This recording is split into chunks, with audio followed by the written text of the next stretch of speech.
প্রতিবেলা শান্তভঙ্গিতে যিনি এমন করে নামাজ আদায় করতে রওনা হন তাকে দেখে কি ভাবা সম্ভব ৭১-এর তার সেই শকুন চেহারা।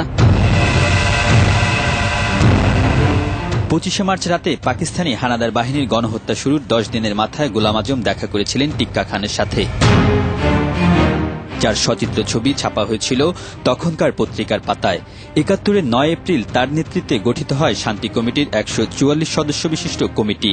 আর কে না জানে এই কমিটি সহায়তা ও পরিকল্পনায় চলেছে পাকিস্তানি হানাদার বাহিনীর নৃশংসতম গণহত্যা। মার্কিন পত্রিকা নিউ ইয়র্ক টাইমসও সে সময় উঠে এসেছিল গণহত্যা, নারী নির্যাতনে গোলাম আজমের ভূমিকার কথা। এরপরও গোলাম আজম ফিরে এসেছেন বাংলাদেশে, ছিলেন জামায়াতের নেতৃত্বে। সে শান্তি কমিটি মিছিল করছে, তা ওড়াচ্ছে, সেটা আছে।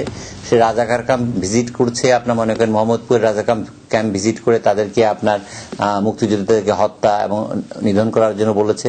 সে পাকিস্তানি সেনাবাহিনীকে আপনার বুস্ট আপ করার জন্য বলছে যে তারা যুদ্ধ যেন চালিয়ে যায় এবং তারা যে কাজ করেছে, যে গণহত্যা করেছে সেটাকে সে সমর্থন করেছে এবং তাদেরকে মধ্যে প্রণোদনা সৃষ্টি করেছে, you have done the right thing.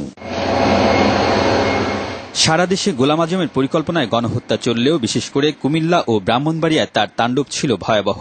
তাই এই প্রজন্মের কাছেও তার কুকীর্তি ঢাকা পড়েনি।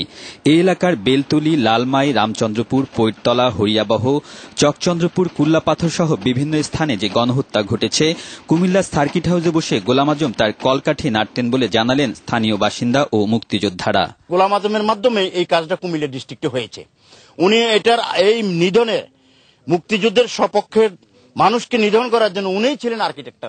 অতি সত্ত্বর তাকে গ্রেফতার করা উচিত, সেই তো প্রধান কুখ্যাত গোলাম আজম।